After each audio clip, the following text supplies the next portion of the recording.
আসসালামু আলাইকুম।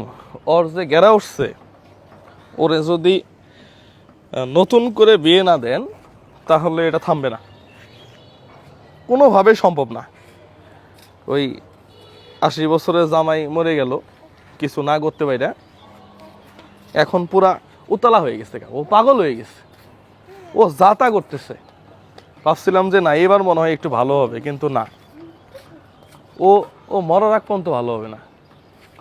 ওরে নতুন করে আবার বিয়ে দিতে হবে, অলরেডি 2টা বিয়ে হয়েছে, আরও কয়েকটা দিতে হবে ওরে, তাহলেও ঠিক হবে।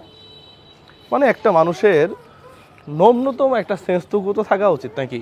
এই যে মানুষ টোল করে, এই যে মানুষ অপছন্দ করে, তারপরেও ও যা তাই, মানে ওর কমন সেন্স কি, ওর লজ্জা শক্তি বলতে কিছু নাই।